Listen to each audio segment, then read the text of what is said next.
All right, we're back with chapter 6 of our Junie Be First Grader at Last. So in chapter 5, remember the teacher, Mr. Scary, left her with the nurse, and she was going to do an eye game with her. I sat in a chair next to Mrs. Weller's desk. She asked me lots of questions. First, she asked me how I liked my summer vacation. Then she asked me how I liked first grade and how I liked Mr. Scary.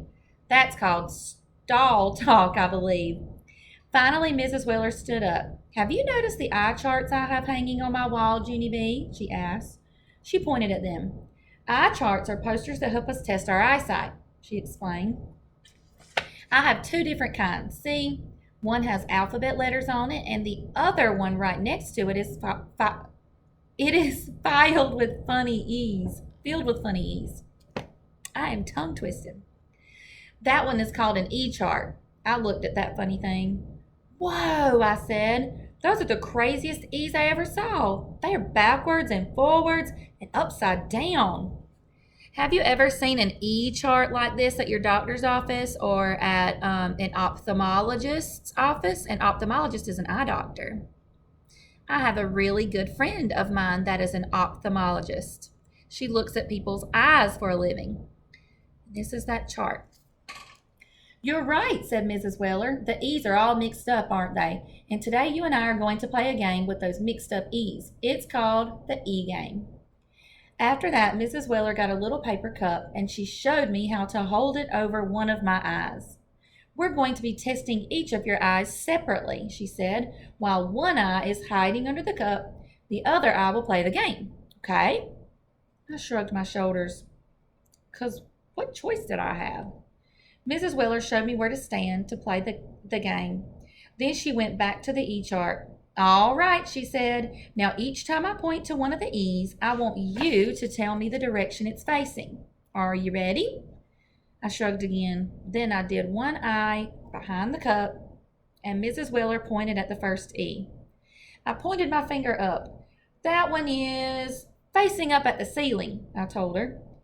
Good, she said. Excellent. I felt a little better inside. Mrs. Weller pointed to the next E. So here's what Junie is doing. She's got a little paper cup covering one eye, and she's using her other eye to read the chart. And she got that one right. It is facing up toward the ceiling. I turned my finger down to the floor. That one is facing down, I said. Mrs. Weller smiled and nodded. I stood up taller because this wasn't as hard as I thought. After that, the nurse kept on pointing at more E's, and I kept on telling her which way they were facing. Right, left, down, left, up. I stopped and grinned. Hey, what do you know? I'm a breeze at this game. Right, Mrs. Weller? Right? Right? I said. Mrs. Weller winked at me. We're almost done, she said. Only a few more E's to go. She pointed to a new row. There was a fuzzy smudgy next to her finger. Whoops, I said. What happened there? Did somebody spill something on your chart? Mrs. Weller did a little frowny. She kept pointing at the smudge. Can you tell me anything about this mark at all, Junie B? She asked. Yeah, I said. It's a smear ball. Mrs. Weller moved her finger over a little bit. What about this mark here? Can you tell me anything about this one? I stared and stared at that thing. That one's a toughie, I said.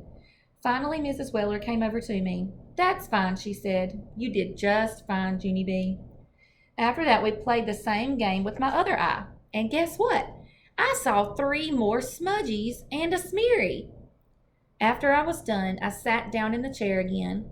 Mrs. Weller said I need glasses.